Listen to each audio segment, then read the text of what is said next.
Hi, I'm your host, Chelsea Tabor, and I'm here to welcome you to this edition of the Rutherford County Magazine. First, we'll discuss job growth for students in Rutherford County with the Chamber of Commerce's High Five program. Next, we'll sit down and talk with newly elected County Mayor Bill Ketron as he discusses his first 6 months in office and what he expects to accomplish for Rutherford County for the remainder of his term in office. So sit back and enjoy this edition of the Rutherford County Magazine.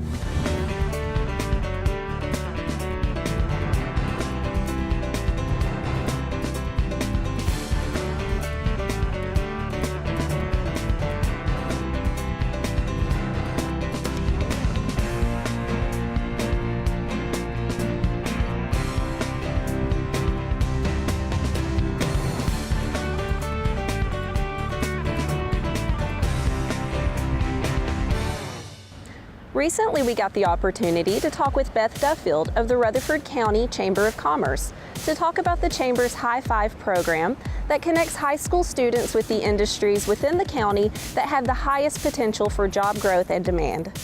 So at the Chamber, we house the Economic and Workforce Development function for Rutherford County. And in 2015, we had a study completed that gave us data to indicate what our high growth, high demand sectors were for Rutherford County for the next 10 years. So basically that data told us what we already knew, but gave us evidence that manufacturing, construction, IT, healthcare, and supply chain, those industry sectors have the most potential for growth, have the highest wage earning potential for our residents, and also have the greatest demand for positions currently. High Five focus that the Chamber has done has helped us be able to get things in place to where we have those industry contacts and we have employers coming into our schools and interviewing our students at their school. So that takes away the, the fear and the, stigma of having to go into a place, trying to find everything. These employers want our students because they know that they've been through 3 or 4 years of a construction class or of a health science class. And so that means in health science, they know what HIPAA means. They know what they need to do for patient care and things like that. And so what we're finding is that our employers they want those students. Once we had that information about what our high demand sectors were, we started working with industry partners who were already coming to us and asking for help in finding a workforce and helping to fill some of their workforce challenges, and have built out industry-led councils over the last 3 years. So we now monthly meet with industry partners across all 5 of those sectors: manufacturing, healthcare, supply chain, IT, and construction. And they are very interested in working with our students, both starting really even in elementary school. Our construction council works with Murfreesboro City Schools on their If I Had a Hammer program, which teaches numeracy skills in the concept of construction careers. Students actually, when they finish the curriculum, build a tiny house, and so it gives them exposure to careers in construction, and our construction council has helped fund that project for Murfreesboro City Schools. In the middle grades, we focus on career exploration, so our employers go in and talk to our middle school students about careers in those 5 sectors because we want to get kids interested in those early. What we see in most data shows that students have very little interest in these sectors, mainly because they just don't have exposure to them. They don't know what careers in construction really look like, or supply chain management. Supply chain management, nobody really knows what that is. We just are excited when our Amazon box shows up or the product that we have ordered is built and delivered. So we want to help students really understand what opportunities are available to them beyond what they typically see. It's important for our employers to get connected with our students early. They continue then into high school and work with them. Our supply chain council goes in and mentors the teachers that are new to that program, invites students out for field trips and tours, so they really can see what opportunities are available for them when they graduate high school or graduate from post-secondary. With the skilled trades, one reason the kids, we're trying to get kids into it is a good long-term career. You can make very good wages. It's a career that there's demand all over the United States, so you're not just tied into one area. You can pretty much go anywhere in the United States and be able to get a job. So the demand is that way all over the country. So one of the key components that our employers are focused on in working with Rutherford County schools, particularly our high school students, is giving them the opportunity for what we call work-based learning. It used to be the old co-op where we left school at 2 and went to work at a variety of places. The goal now in Tennessee through Department of Education is really to get students the opportunity to go to work in the field in which they're studying. So our mechatronics students at Oakland High School, we want to give them opportunity to go to work in a manufacturing setting. And by state law, students under the age of 18, if they are in a pathway or program of study, can work in industry. Our high 5 areas are very important, and we want as many kids in those as we possibly can, but then we want to make sure that the right kids are in there, that it's if they have the aptitude and the interest. We're working with a company called U-Science, and the kids are taking a test to determine what they have the aptitude for. And not only the interest, but the aptitude, and then the overall fit of which would be best for this kid. Would it be best if they go into healthcare management, or would it be best if they go into construction or cosmetology or whatever the criminal justice or whatever the program is? And so that also helps us to determine what kids are in that class, because if they want to be there, it's a game changer, because they're just soaking in that information and that knowledge, and the teachers can just go with it, because my teachers are experts in their content. Like they were a policeman, or they are a nurse, or they are a construction person. They are, for the most part, they are experts in their field. And so then what they do is they come back and they are giving all of that education to the students. And it's amazing, because they can actually say, well, on the job site, whenever I was doing this is what happened. Your book may say this, which does happen sometimes, but sometimes this other thing happens as well. And so they're able to bring in those real world experiences that even makes it more just come to life for the students as well. And so all of that together, working together with that makes it the student be able to find their passion. So we want to teach kids early how to work, and we want them to have meaningful work experiences. So again, they know by the time they graduate high school, this is an industry that I'm interested in, want to pursue continuing education for, or go straight into industry, or no, this is not what I want to do and I want to find other opportunities. I think too, the work-based learning opportunities in high school really get to the soft skills development side of things that our employers talk about so much. We can't find people that show up.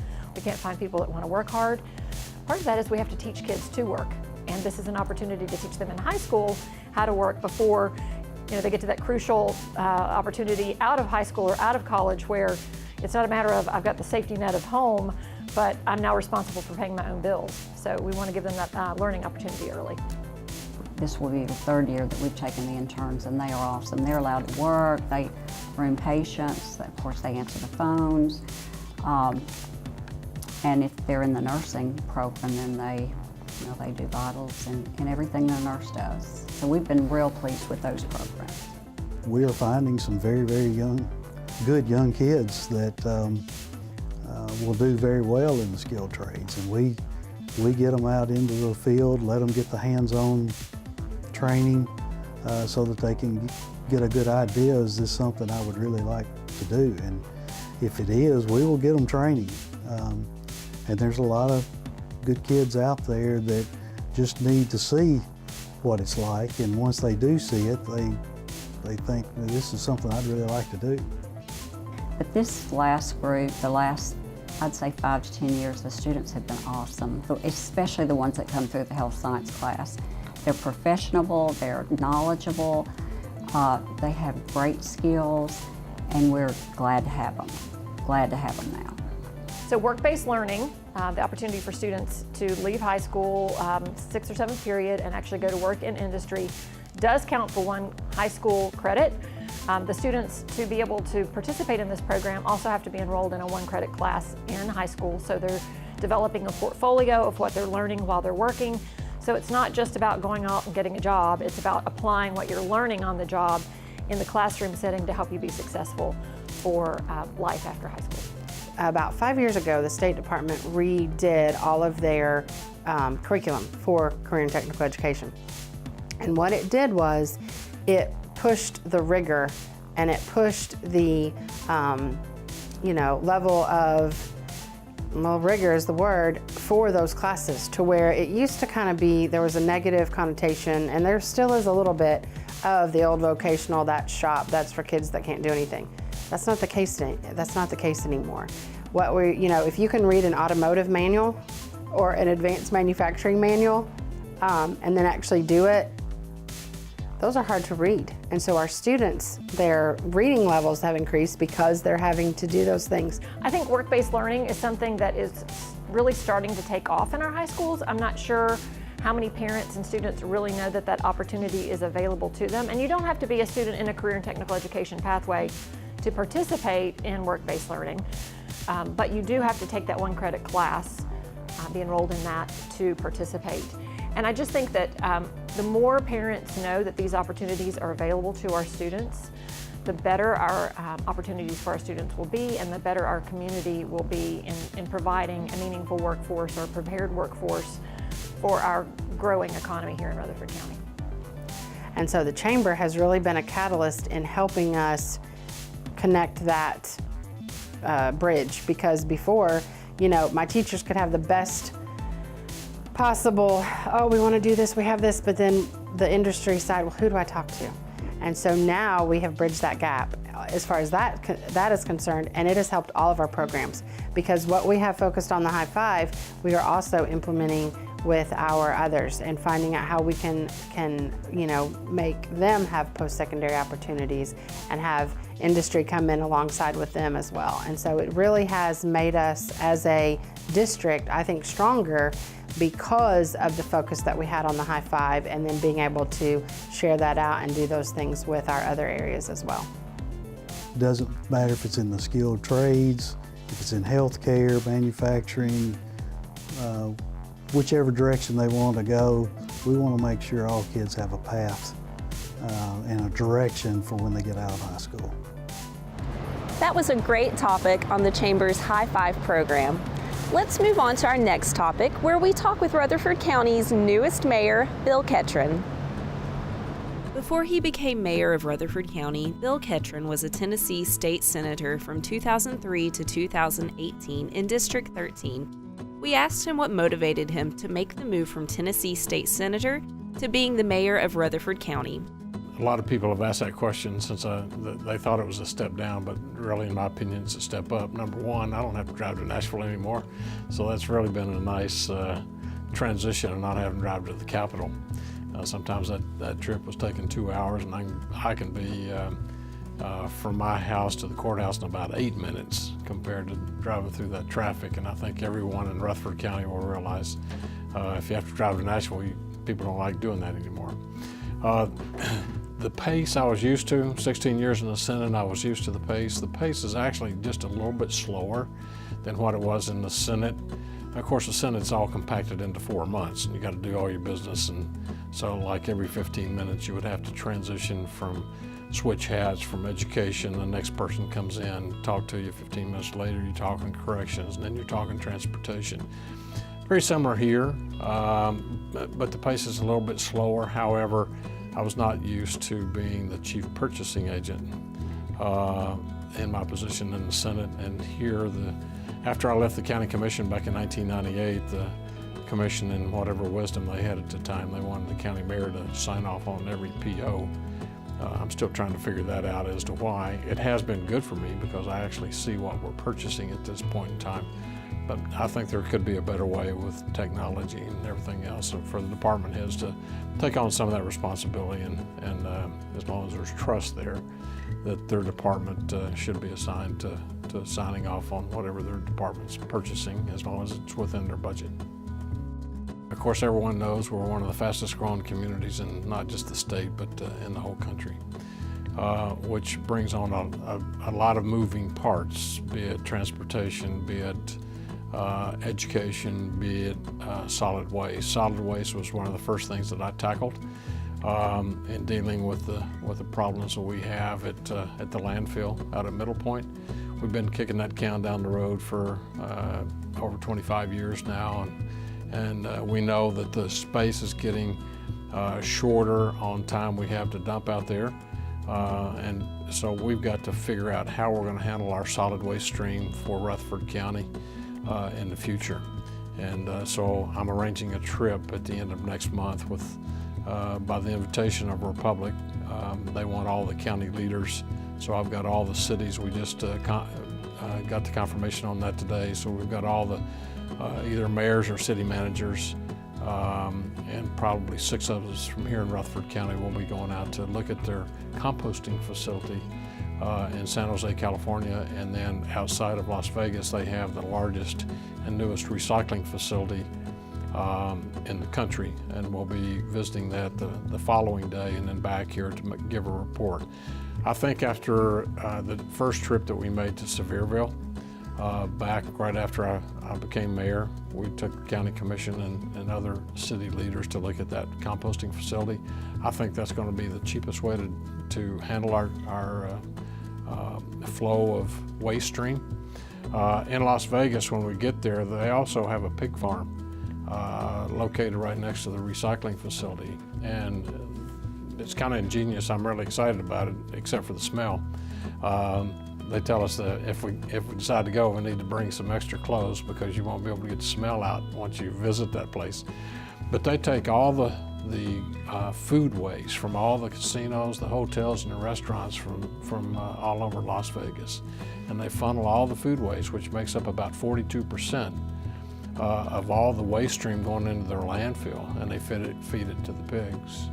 And then they process the pigs and grind it up and make sausage or bacon or ham, and they end up selling it back to the hotels and the casinos. So, you know, it's the circle of life, if you will, and it's no different than what it is here going into Kroger and buying bacon. It has to come from somewhere. So, you know, just thinking smart of how to handle our waste stream is what we need to be doing.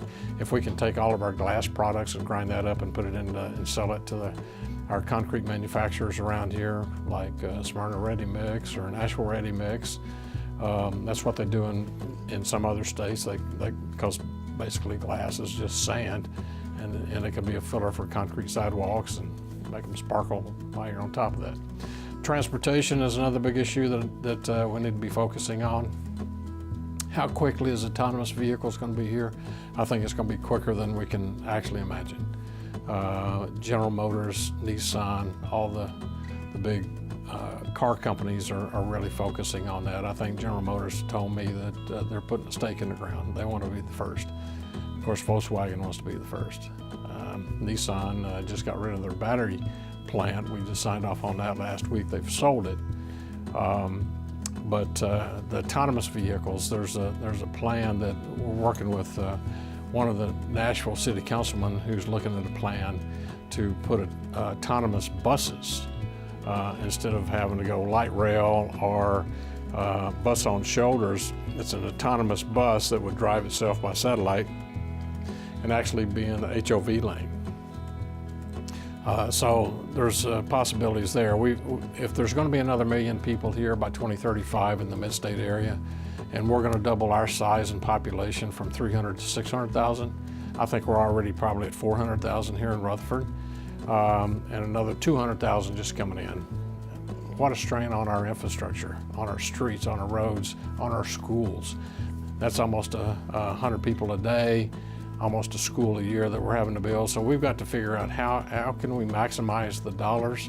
We've got to look for every penny that we can possibly find and still be prepared. We need to be out in front of the growth and not trying to catch up to it, and that's what we're doing right now. So there has to be a shared expense. We've got to look for every angle. There'll be no stone unturned out of this office. We've got to look at, fortunately, our sales tax has been real good. Because so many people are moving in, and our sales tax numbers are strong. We have low unemployment, but yeah, we've got to look at every option that we possibly can. And internally, I've challenged all the employees last Saturday night at our celebration for all those who put time and service into the county, and for those who retired. I challenged them. It's going to be called the 2019 RC Challenge, which is Rutherford County Challenge. And I'm gonna put up $1,000 for the best idea from any county employee to come in that has a new process or a way that we can save money.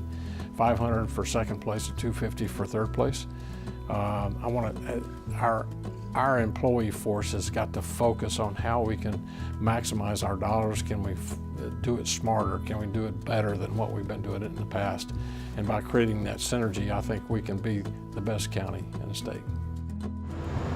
Thanks to Beth Duffield, Neil Womack, Norman Brown, Tyra Pilgrim, and Mayor Bill Ketron for making this episode possible. If you would like to know more about the Rutherford County government, please visit us at www.rutherfordcountytn.gov. Thanks for watching.